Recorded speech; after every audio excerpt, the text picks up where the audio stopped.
What is the darkest thing you have ever done and don't regret? I got into a car accident and had to stay with my mom for a couple days to figure out what to do. Went back to my apartment, I had 2 roommates, and everything was missing from my room. Long story short, one of my roommates had everything hidden in her room. I called and told her the things were missing from my room, and she came up with a lie that a couple girls came to look at my room, I was moving out because of the accident, long story, and that they must have taken my things.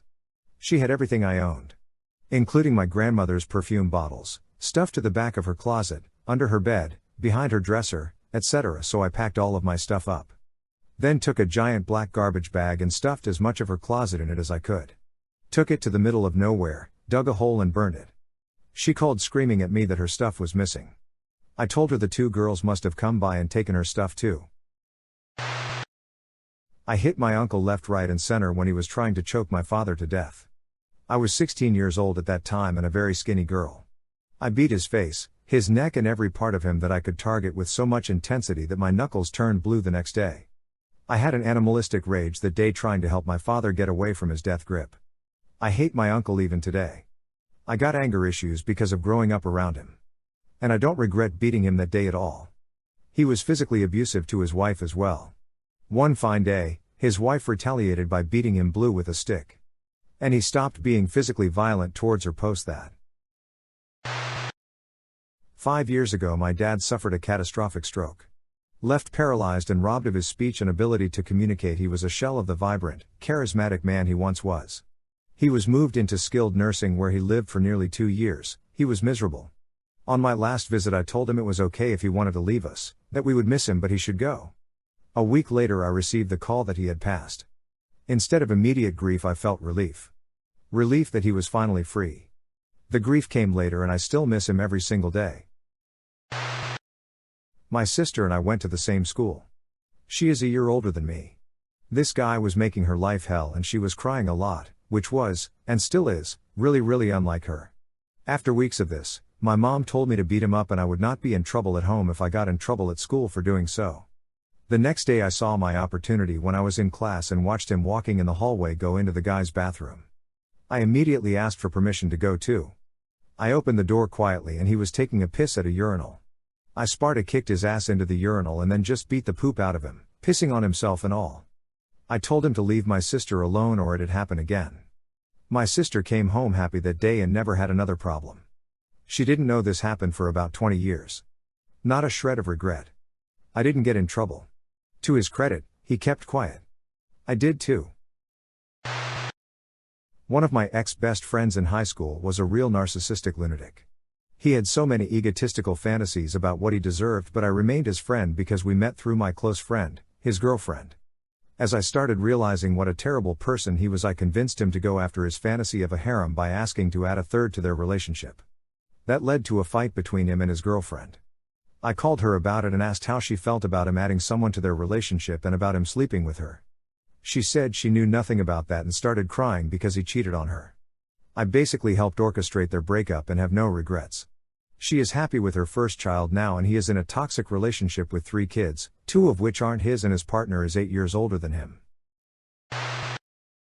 A neighbor like 10 years ago was neglecting their dog badly in the heat. The dog escaped often and ended up at the shelter a lot. One day she jumped the fence and got her tie-out cable stuck on the fence. She was not in danger of choking. Neighbor put her on a 3-foot-long cable tied to a doorknob, no water, 90-degree day. I let some kind folks steal her, watched the whole thing and said nothing to stop them. My mom was being evil and had gotten a case of her favorite candy from our home region that is only sold there, and we lived really far away from there. This was before you could order it online. She literally got it from a relative who is a trucker who traveled there. He could only bring stuff once a year like that. I got my favorite soda. Now because my mom was being evil, she's got narcissistic personality disorder, she was whipping me and my big brother a lot, just because. So we found where she hid her candy in the kitchen because I was putting away the dishes and her candy was in the back of the cupboard and keeping stuff from fitting where it used to fit normally, and we hid it in the dead space in the headboard of my bed. When she started acting evil again the next day, we told her we had her candy and that every time she screamed at us or hit us when we didn't do anything wrong, we would eat one. She tore the whole house apart looking for them. She didn't find them. She freaked out really bad. told us to clean up and stormed out, presumably to check the dumpster at the end of the street. She was severely pissed and tried to take my soda hostage to force a prisoner exchange, but she couldn't find my soda. It had been removed from its carton and the cans were dropped into the hole in a large gourd which was used as decoration for our themed living room. So Mom was being evil again, hitting us for no reason, so we ate one of her candy bars that night, left the wrapper on the kitchen table. We kind of felt it was as close as we could get to leaving a horse head in her bed. She ripped the house apart again. Didn't find anything. She said that was all we had and must have thrown the rest away. This time we told her to clean her own mess. She whipped us, so we ate a candy bar each that night. Left the wrappers on the table again with a note saying she'd get them back when she was nice to us for a change, but that if she didn't mend her ways we would eat all 60 candy bars. Well, she did calm down a bit, and on her birthday, we gave her one for good behavior. Then she started being evil again. Yes, we got beat, but we laughed at her while she was hitting us and counted off the cost in candy bars. That number of wrappers were on the table the next morning. We ended up eating all but 4 of the candy bars. She went a month without hitting or screaming and we gave her the last 4 back as a Christmas present. I bit the dick of the guy who forced it in my mouth. Ex-stepfather had verbally and physically abused me for 12 years before I finally left the house for good. The last day I was there he basically admitted to having feelings for me, choked me, and screamed at me for hours. I left through my bedroom window. For 5 months I avoided that house until ex-stepfather got a hold of my new phone number and texted me non-stop about how I'm breaking my mom's heart by not coming to visit. So I texted back that I'll come by one day soon after work. When I got there, he opened the door, and I cracked his face open with a baseball bat. The reason why the police weren't called was because he was already wanted for trafficking substances. The pandemic started a couple months after and my mom decided to move out and let him stay in my childhood home. Mom and I are in contact and she goes to therapy. I also go to therapy. When I was 13, my very abusive and extremely drunken father was swinging at my dog trying to punch him. I kicked the old bastard down a flight of stairs, breaking every rib on his left side, some twice and puncturing a lung. Then I went right back to watching Dukes of Hazzard. About 5 hours later, my mom came home. She asks where Dad was. I told her he was laying on the basement floor. Why? He's drunk, of course, he must have fallen. She went down there and biatched at him for about 20 minutes. But he was mostly unconscious. Then she called my uncle to come and help me carry him upstairs. My dog wouldn't let my uncle anywhere near the old man despite their earlier altercation. So I had to carry him up by myself. I was a big kid. Anyone with even a tiny bit of first aid knowledge, me, from Scouts, would know not to do that. I had to sling him in a blanket over my shoulder Santa Claus style. He then spent the next 4 days getting sober enough, not sober, to go to the hospital. There he was properly diagnosed and treated and his lung drained and reinflated. While he was able to smoke right there in his hospital bed. They did not provide alcohol on the hospital menu. So he went into withdrawal. Delirium tremors and all. Kept screaming to get that damn horse off of my bed. How did that horse get in here? Used to, in his mind, drive the bed around his old neighborhood like a Packard motor car and describe the sights to people. That lasted about a week.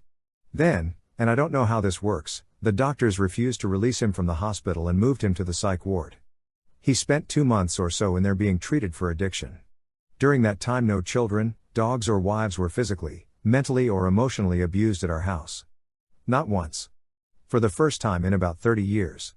Eventually he was discharged and much to everyone's shock and utter disbelief he never drank again. Or beat his wife. Or abused his children. His grandchildren absolutely worshipped him and competed for his favor.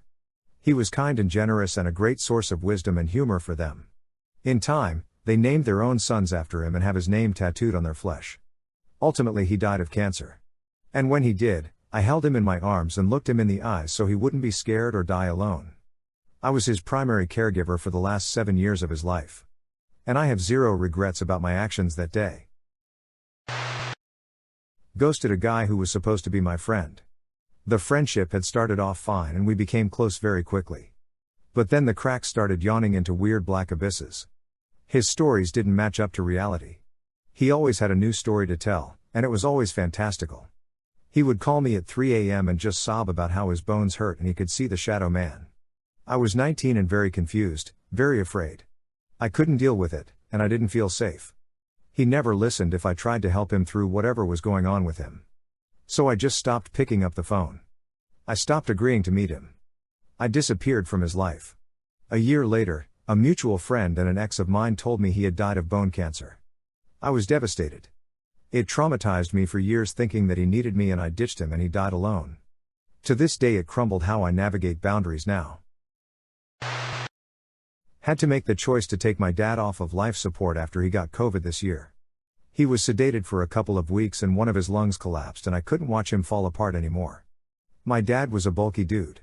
Constantly did a lot of outdoor work, and to see him bone skinny and have no muscle left killed me, and I knew even if he somehow got through it, he would have been so miserable and depressed in that state he was in. I don't regret it. I think it was the right thing to do by him. I'll never not miss him though. That was my buddy. Turned a close friend into the fish and game. He would poach mountain lions and bears. His whole family would literally shoot them and leave them. He would brag about it. I couldn't stand it and felt that I needed to stop him. He's in prison and so is his uncle. I know I ruined his life, but he was literally killing so many mountain lions and bears.